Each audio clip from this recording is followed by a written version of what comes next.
This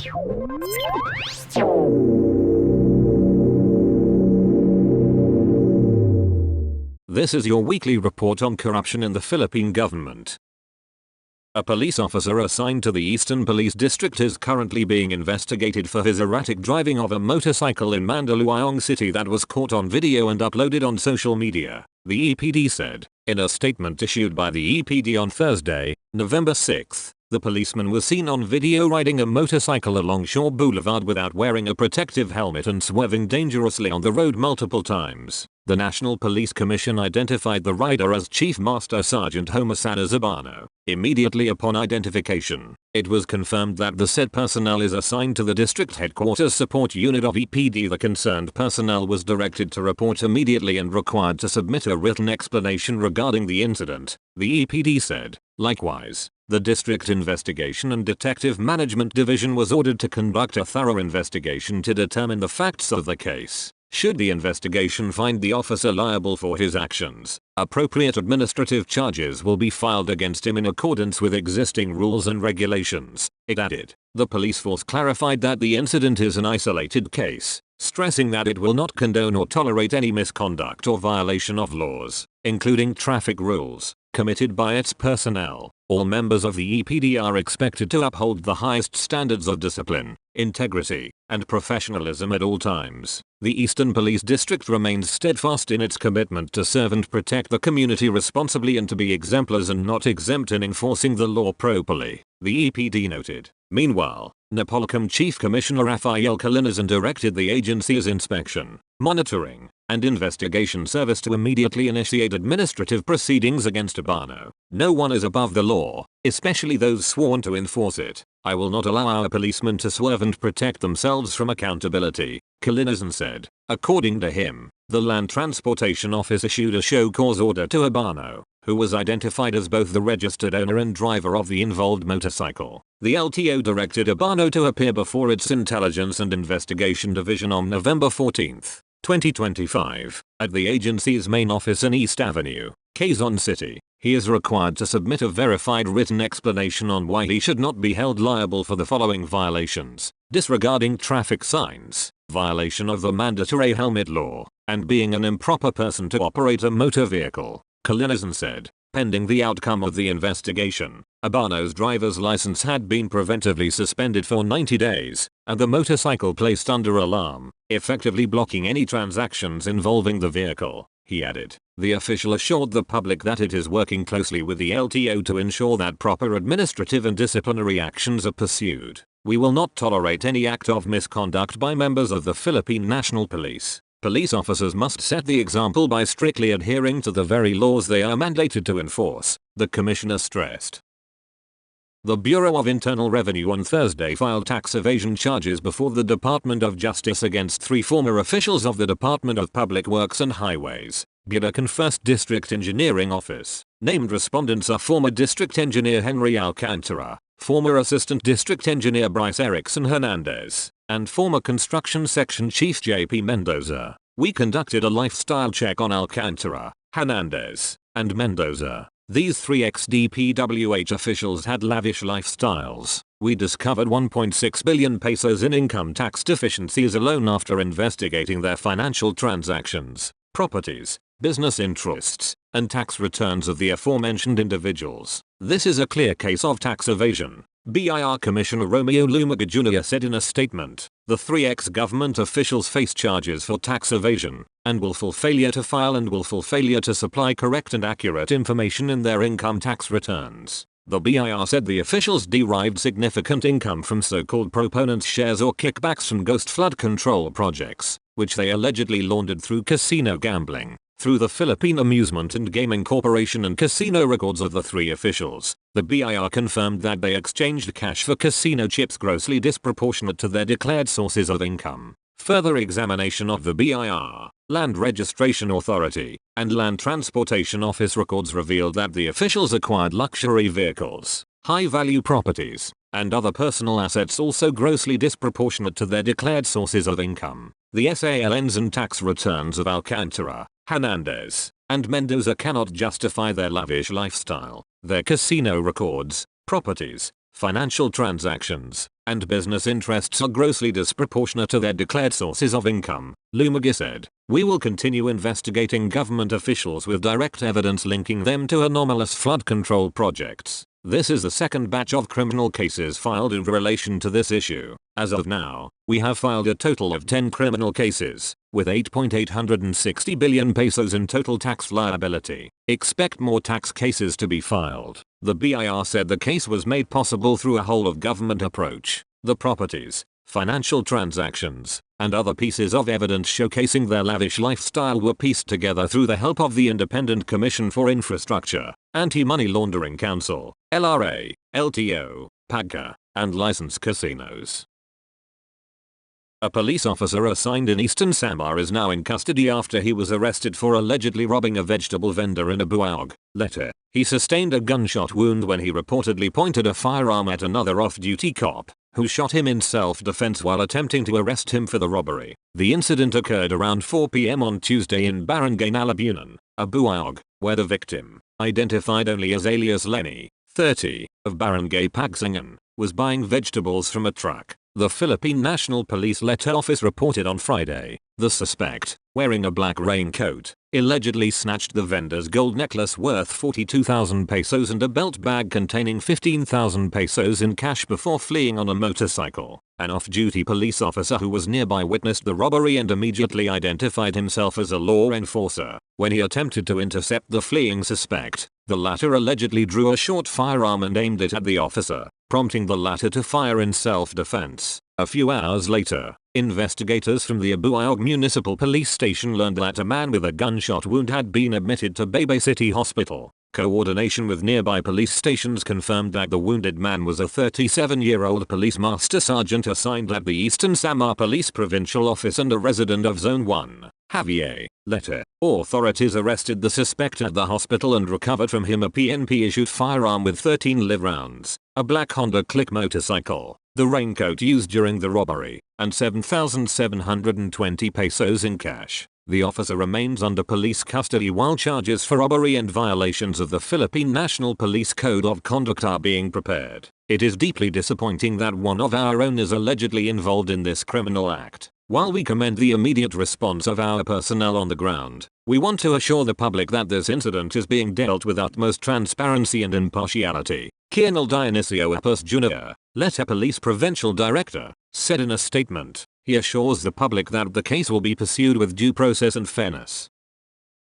Public Works Secretary Vince Dizon on Thursday filed 2 complaints of bid rigging against 2 contractors and Department of Public Works and Highways personnel over ghost and substandard flood control projects in La Union and Davao Occidental. The complaints he filed before the Philippine Competition Commission were against St. Timothy Construction Corporation of contractor couple Curly and Sarah Discare, Silver Wolves Construction Corporation, and DPWH officials and employees from the 2 provinces. The DPWH noted that the cases are for the PCC's preliminary inquiry. The president said that those responsible for the project anomalies must be held accountable and jailed and the stolen public funds must be recovered. As long as we have evidence, we will continue to recommend filing of charges, Dizon said in Filipino. He added that penalties as high as about 3.13 billion pesos worth of penalty may be imposed on those proven to have violated Chapter 3, Section 14 of the Philippine Competition Act, which prohibits anti-competitive agreements such as bid rigging, together with price fixing and market allocation, where competitors agree to divide the market by volume, territory, type of goods or customers. Bid rigging is prohibited from the outset without further inquiry into their effects. The DPWH recently signed a memorandum of agreement with PCC to fast-track the referral of fines against contractors involved in bid rigging and other violations under the Philippine Competition Act. On the 23rd of October, the DPWH also filed complaints before the Office of the Ombudsman against the same contractors and several DPWH officials for malversation of public funds through the falsification of public documents on separate flood control projects in the 2 provinces. The filing of separate cases came after Dizon inspected what he described as substandard and ghost flood mitigation structures in La Union and Davao Occidental. On the 16th of September, Dizon visited 2 flood control projects along the Boring River Basin in La Union worth 89.7 million pesos each, both awarded to Silver Wolves Construction. He said he also found out that the projects were already fully paid by the DPWH Ombudsman Jesus Crispin Ramila earlier tagged Benguet Lone District Representative Eric Yap as the person of interest behind Silverwolves construction. Ramila said that while Yap divested from it years ago, there's still reason to suspect that he's still the beneficial owner of the company, so there's clear conflict of interest punishable under Republic Act 3019, the Anti-Graft and Corrupt Practices Act. Yap had denied any involvement in alleged kickbacks in government infrastructure projects, but Ramila noted that Yap had served as House Appropriations Chair from 2020 to 2022. It was in the same period when the Discares were awarded the La Union Flood Control Project. Ramila said the connection became clear when the Anti-Money Laundering Council found that the Discares transmitted some 70 million pesos to the bank account of Yap's brother Edvic, also a lawmaker. So we saw that there is really a pattern. They were clearly involved because the money was transmitted from the Discares, Ramila noted, adding that this constituted a clear case of conflict of interest against the Yaps punishable under RA 3019. Dizon also personally assessed what he described as a ghost flood control work in Davao Occidental worth 96.5 million pesos. He said this project was awarded to St. Timothy Construction, which was already fully paid. The National Police Commission has ordered the dismissal of a Philippine National Police Academy instructor found guilty of grave misconduct over a sexual assault complaint filed by a cadet. Police Major Anthony Franz Ramos was dismissed after the commission found him liable for grave misconduct and conduct unbecoming of a police officer, Napolcom said in a decision released Thursday. The case arose from a 31st of July incident inside Ramos' quarters at the PNPA in Silang, Cavite. The cadet accused Ramos of forcing him to perform oral sex. Responding officers, Police Major J. Samora and Police Captain Mark Daniel Maraquilla said they found the cadet visibly distressed at the scene. The commission said Ramos abused his authority to obtain sexual gratification, violating Article 336 of the Revised Penal Code on acts of lasciviousness and breaching police ethical standards. The Napolcom will never condone any act of sexual misconduct by anyone in the police force, regardless of rank, Napolcom Commissioner Rafael Vicente Calinazan said in a statement. Major Ramos' acts are despicable and should be strongly condemned and punished. He is unfit to continue wearing the police uniform, he added. Calinazan said the ruling underscores the Commission's zero-tolerance policy for immorality and abuse of power in the police service. The PNPA, which trains future officers of the Philippine National Police, Bureau of Jail Management and Penology, and Bureau of Fire Protection, has faced scrutiny in recent years over misconduct cases involving cadets and instructors. Napolcom said it would continue enforcing strict accountability within the academy. Former Public Works Secretary Manuel Bonon and other senior officials betrayed public trust by allowing a scheme that released 95 million pesos in government funds for a flood control project in Bulacan that was never built. The Independent Commission for Infrastructure said in a report submitted Thursday, November 6, to the Office of the Ombudsman. The ICI's fourth interim report accused Bonon of inexcusable negligence tantamount to fraud for failing to prevent the plunder of public funds under his watch as DPWH Secretary. Administrative charges are being recommended against the former DPWH Secretary, particularly for grave misconduct, gross dishonesty, and violations for the Code of Conduct for Government Officials. Were it not for the President's 2025 SONA, Secretary Bonon's inexcusable negligence tantamount to fraud would have resulted in further plunder of public funds, the ICI said. The DPWH had awarded a contract to Top-Notch Catalyst Builders Incorporated Beam Team Developer Specialist Incorporated in the 20th of April 24 for 95,040,828 pesos to build slope protection structures and waterways in Barangay Bambang,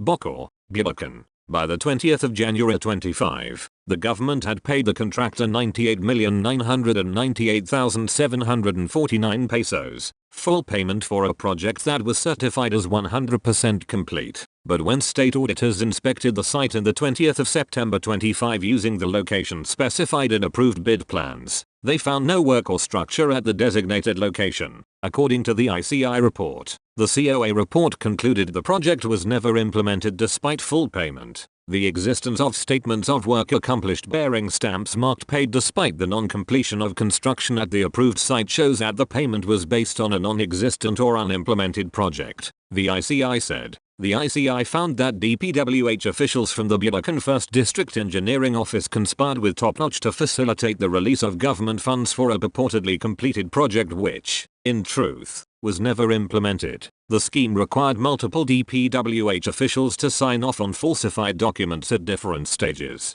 Statements of work accomplished submitted by contractor Alan Payall showed the project at 51.15% completion by the 20th of July 24, 89.73% by the 20th of October 24, and 100% by the 20th of January 25. These statements were verified by project engineer John Carlos Rivera, reviewed by officer in charge Jamie Hernandez, recommended by assistant district engineer Bryce Erickson Hernandez, and approved by district engineer Henry Alcantara. A certificate of completion dated the 17th of January, 2025 stated the project had been satisfactorily completed in accordance with the plans and specifications of the contract. The ICI said the approval of falsified statements by DPWH officials shows they either failed to verify the work or knowingly approved a document that falsely certified compliance with the contract. The Supreme Court has ruled that certificates of completion impose a legal obligation on signatories to truthfully disclose facts, since these documents determine whether contracts have been complied with and authorize payment release. The audit also found missing documents required under COA rules, including the agency certificate of final acceptance,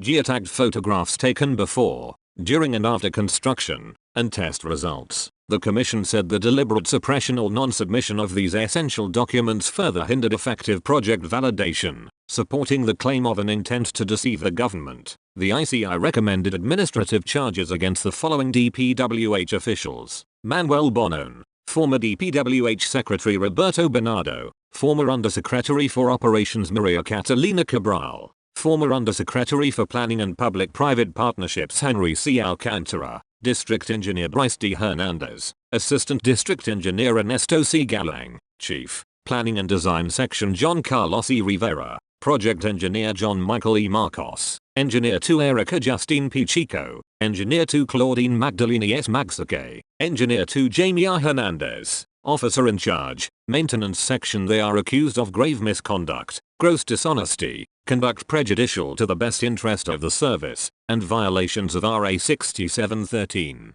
Code of Conduct and Ethical Standards for Public Officials and Employees. Aside from Bonon, the ICI urged administrative charges against his undersecretaries Bernardo and Cabral, saying their roles made them intimately in the know of DPWH operations and responsible for ensuring the proper use of funds. Likewise, the criminal charges recommended by the ICI are for the following: Henry C. Alcantara, District Engineer, DPWH Bulacan 1st District Engineering Office Bryce Erickson D. Hernandez, Assistant District Engineer Jamie R. Hernandez, Officer in Charge, Maintenance Section John Carlos E. Rivera, Project Engineer Alan Payall, along with the corporate officers and board of directors of Top Notch Catalyst Builders Incorporated Beam Team Developer Specialists Incorporated. The Commission asked the Ombudsman to file charges for violations of Section 3(e) of Republic Act 1319, Anti-Graft and Corrupt Practices Act, Article 217 of the Revised Penal Code, malversation of public funds, Articles 171 and 172 of the Revised Penal Code, falsification by public officers and private individuals, Presidential Decree No. 1759, violating material provisions of public works contracts, and Section 65 of RA 9184, Government Procurement Reform Act. The ICI also said the corporate veil of Top Notch should be pierced because it appears that Top Notch was used as a vehicle for fraud, resulting in damage and prejudice to the government, allowing individuals in control of the contractor to be held personally liable. While the interim report focused on the project's implementation stage, the ICI said the Ghost project scheme likely extended to earlier phases, including budgeting, procurement, and post-audit. It recommended that the Ombudsman conduct a deeper probe into how the project was funded and awarded, noting that the scheme could not have been carried out without the participation or gross inexcusable negligence of certain public officials and private individuals in securing the necessary funding and facilitating the award. The Commission vowed to submit additional evidence amid its widening inquiry. The ICI reiterated that its findings remain preliminary and that it does not make categorical findings of guilt. Determining liability rests with proper authorities, the Commission said.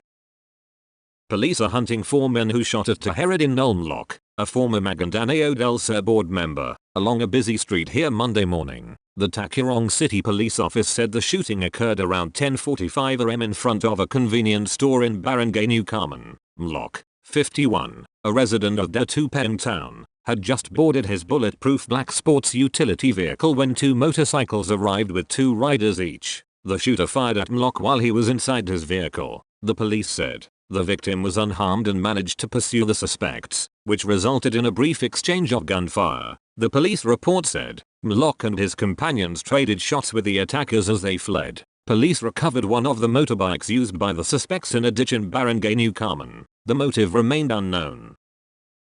A police officer was said to have been killed after allegedly robbing a Bulacan convenience store, according to the Police Regional Office Central Luzon on Tuesday. In a statement, PRO3 said the suspect, wearing a red jacket, held up a store in Barangay Santa Rosa 1 in Marilao, taking 20,000 pesos before fleeing on a motorcycle to a subdivision in Barangay Loma de Gato in the same town on Monday night. According to PRO3, in tracking down the suspect at the subdivision, police officers chanced upon and attempted to flag down the suspect, who instead drew his firearm and fired at the operatives, prompting them to return fire. The suspect was hit during the exchange and was brought to the nearest hospital for medical treatment, where he was later declared dead by the attending physician. It added, PRO3 only identified the suspect as a member of the law enforcement community, but a police report sent to reporters earlier on Tuesday identified the suspect killed as a police captain assigned to the Calacan City Police Station. The Enquirer opted not to name the suspect. It has also requested comment from the Calacan City Police Station, but it has yet to respond.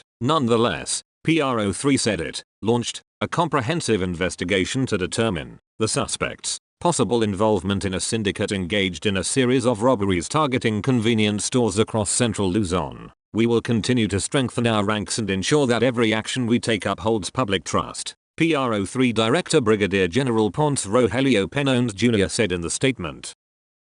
A barangay captain in Maguindanao del Sur was arrested for his alleged involvement in the 2023 killing of another barangay's captain and councillor in the same province, the Criminal Investigation and Detection Group said on Tuesday. In a statement, the CIDG only identified the arrested suspect as the current captain of Barangay Datu Salibo named Nasser. The police said the arrest stemmed from a warrant for 2 counts of murder issued by a Sheriff Aguac court on the 11th of October, 2023 with no bail recommended. The CIDG did not specify the court that issued the warrant. On the 16th of August, 2023, the arrested accused and 21 other co-accused allegedly perpetrated an explosion targeting a group of barangay officials led by John Datumanat Salongan, incumbent captain of Barangay Pendatan, Datu Salibo, Maguindanao del Sur. The CIDG said, the barangay officials were traversing on foot a trail in an uninhabited farmland in Sitio Patoli, Barangay Ganta, Sharif Sedona when an explosion occurred that caused the instantaneous death of Salongan,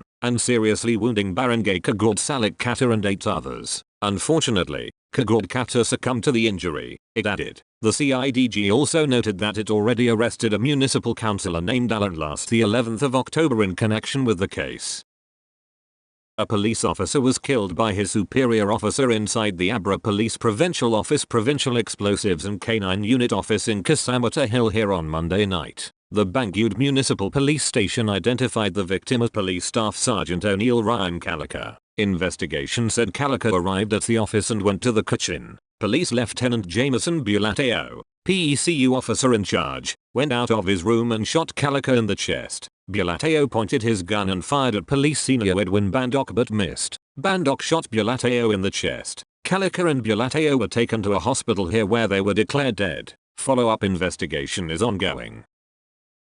The Criminal Investigation and Detection Group has filed a criminal complaint against Cavite Representative Francisco Kiko Barzaga over violent incidents during the 21st of September anti-corruption protests. In a message to reporters on Wednesday, CIDG Director Major General Robert Alexander Marico II said, I confirm, though, that this group had filed a criminal complaint against Francisco Barzaga in relation to the violent incidents which occurred in Mendiola and Recto, Manila on the 21st of September. 2025, before the office of the Quezon City Prosecutor's Office. With this development, however, we are refrained from issuing statements relative to the said criminal complaint as it may preempt or influence the outcome of the preliminary investigation pending before the city prosecutor, Marico stressed. However, in a social media post earlier on Wednesday, Barzaga shared a document that appeared to be a subpoena from the Quezon City Prosecutor's Office for violations of Articles 138 and 142 of the Revised Penal Code,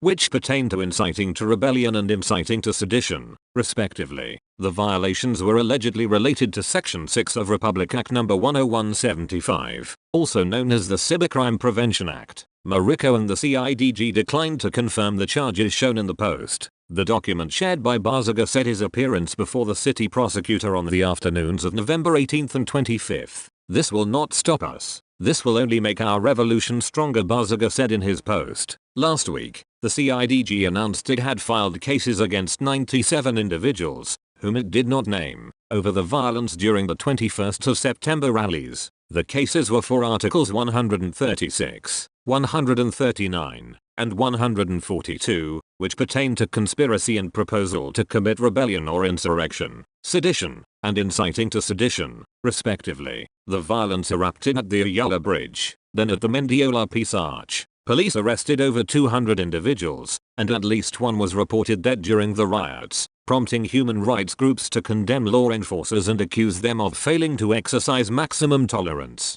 The protests were sparked by alleged anomalies in flood control and other infrastructure projects. A court has ordered Roselis Tanoy Escalin to vacate office as mayor of the municipality of President Roxas in Capiz Province for serving a fourth consecutive term. The Roxas City Regional Trial Court Branch 15 ordered Escalin to cease and desist from performing the functions and duties of the office of the municipal mayor in a decision dated November 10, 2025. This was the latest ruling against Escalin, who was accused of violating the 3-term rule limit when he ran and won his fourth consecutive term in the 20th of May 25 elections. In the decision, Judge Joanne Marie Batita noted that Escalin is disqualified from holding the position of mayor as he already served 3 consecutive terms. The decision granted the quo warranto petition filed by former municipal councillor and mayoral candidate Bart Locsin. Last July, the First Division of the Commission on Elections cancelled Escalin's certificate of candidacy. Escalin filed a motion for reconsideration. Comelec 6 Regional Director Dennis Orson said that the Comelec decision and the court order are not final and executory. These are pending cases, Orson said. Orson noted he was unaware of the court order and the Comelec decision was not under the jurisdiction of the poll body's regional office. 24 local government officials are facing administrative sanctions after they defied a travel ban imposed by the Department of the Interior and Local Government. DILG Secretary John Vickremilla said the officials, mostly mayors, left the country despite his directive to stay with their constituents and spearhead disaster preparedness and relief operations in their areas of jurisdiction ahead of Super Typhoon Yuan's arrival. Despite the travel ban from November 9th to 15th, Remilla said the local officials went abroad. If they had a conscience, the DILG chief said the officials should have opted to stay in the country. That's what they need to explain, because those are clear-cut guidelines, he said over Radio DZBB yesterday. Remilla said the officials could be held liable for gross insubordination and abandonment of duty for leaving their constituents to suffer the typhoon's wrath. It is their moral duty to be cognizant of the approaching calamity, he said. Neophyte Mayor Nico Datilas of Bourbon Town, meanwhile, has gone viral on social media for being the only mayor in the typhoon-battered northern part of Cebu who cancelled a trip to London ahead of Tino's onslaught.